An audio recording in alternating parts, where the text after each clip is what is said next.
Hello again, everyone. It's Hello Todd again, Stooge, everyone. the horror nerd. It's the horror nerd. Here at PA HorrorCon. Here at PA HorrorCon. And Film Festival. And Film Festival. We'll turn it over. We are having a great time, and apparently it is about to get even better. Better. Because I have the honor of sitting here with one of the stars of Back to the Future. Future. Mr. Harry Waters Jr. Jr. Hi. How are you? I'm here. I'm sorry, I'm in an echo chamber. Okay. Fine. Much better. Oh, we got jokes, huh? All right. No. It's a Saturday afternoon. I'm in Bucks County. It's great. Absolutely. Life right? is grand. So I almost don't know where to begin because we are talking about an iconic film that is part of pop culture. That's what they say. Yeah. Rumor has it. So back when you were making the film, did you realize you had something special at the time? I realized I had a special time because I had so much fun. So that was the specialness that I knew, is that who gets to do this kind of work and have this much fun and get paid for it? That's what it was. Yeah, it was amazing. And I got to meet some amazing people, and everybody was very happy. We were doing a time when they had filmed everything else twice, and this Enchantment Under the Sea dance was the first new thing that they were filming. So everybody was excited because, like, oh, how are they going to do this? They've got, it's 1985, camera shots diving in and around and going all around the dancers. So they had to really program those things then. It wasn't like on your phone, I can have that do it 360 degrees. No.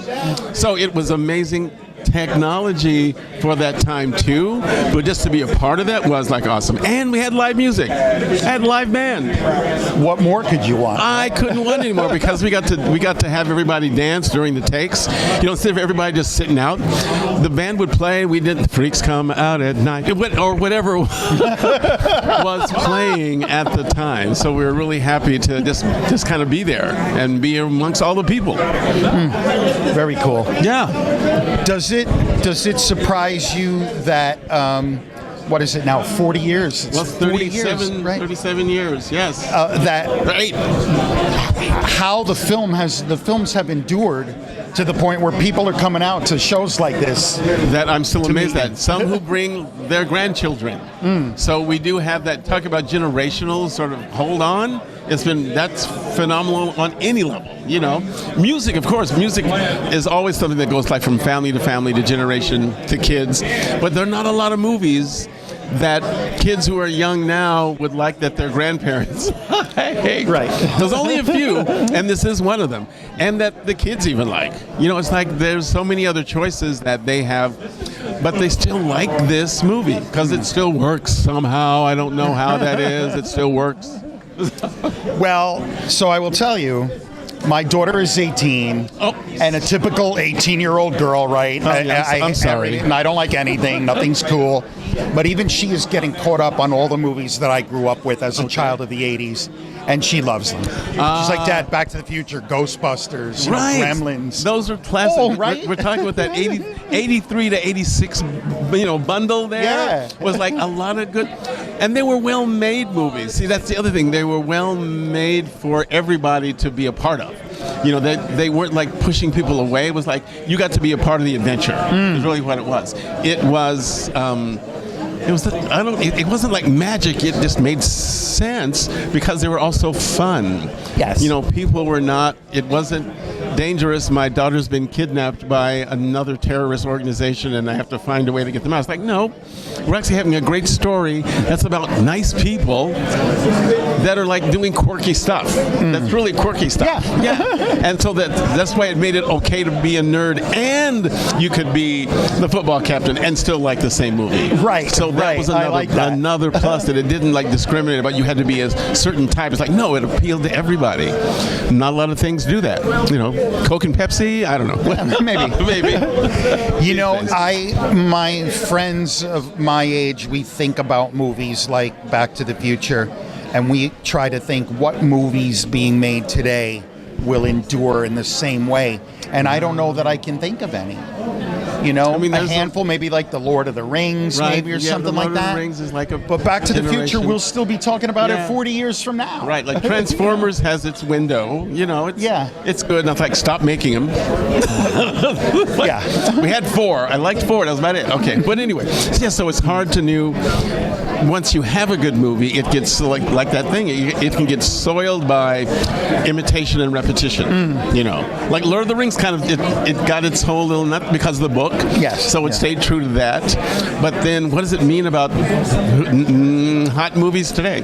There's always trying to be the next one. I mean, the Avengers have their own industry. Yeah, well. Right? Yeah. So it's like not even comparison. Yeah. But just having a really good movie that everybody can like is rare. Agreed. So it's nice to be in one that, as I was telling the guy that helps me here, it's like people are happy to be here. I mean, where else can you go? Where else that I love to go is where people are actually joyful and pleasant and safe, you know, and kind of silly, which is kind of healthy. Oh my God, people are having a healthy, good time. 100%. Yeah. Well, sometimes it's kind of interesting that you're repping Back to the Future at a horror convention. But you know, there you go. Have a little blood that's still there. See, I did it myself with a screwdriver. If you remember, there's some pictures down here on the table that let us know that. There we are. Yeah, that's what happened. It was a little bloody. There we are. People always ask, how do we get invited to a horror con? Well, actually, the guy that runs it is a great guy, Ryan Scott he Weber. Great guy. Oh my God. And he's a Back to the Future fan. So that is like so generous of him, you know, to invite us. And we always have a good time. You know, this is a little blurb for the business. Yes. The place runs so well. All the people are so friendly. There's like across the board, you can feel the difference in like other cons that you go to where it seems like it's wild and crazy. It's like you know that everything's taken care of. Now, Ryan, it may be last minute, and we know how crazy it is having a new baby and other shows, but it still runs. It still runs well. Yep, Yeah. I've been doing these for a while with Ryan. Oh, you know then. Yep. Oh, yeah. Ryan and I go way back. Oh, my God. We actually we're both independent filmmakers, you may know. Okay. So I was in a couple of his films. movies? We worked on movies together. Okay, So it's good stuff. Very nice. Good Yeah, he's stuff. like the best. You know, Yeah. there's always people that you want to like return to, and he's one of those people. So Absolutely. yeah. So it's nice. So talking about making the movie, it's like talking about the movie here is even good. Yes. Yeah. Right. What a nice way. All right. So one last question before I let you go.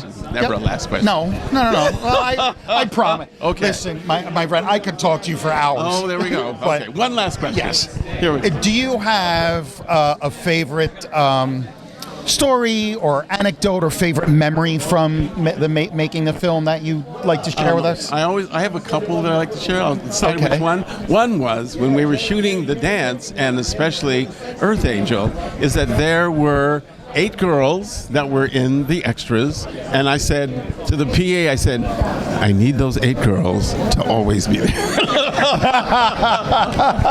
They didn't know it, but they were my little harem. Nice.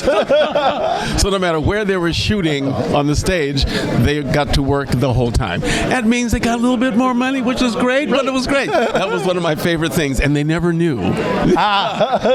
Great. It was a great thing. Yes. Harry, before I leave you be, any final words for the fans out there that you'd like to share? You all are the best. Thank you so much. Hopefully, you'll just follow us around. You'll make us as happy as we are, and maybe tell some more fans to come see us.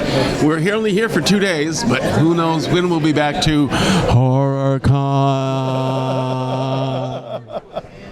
Harry, thank you so much for a few minutes of your time. It really was a thrill for me.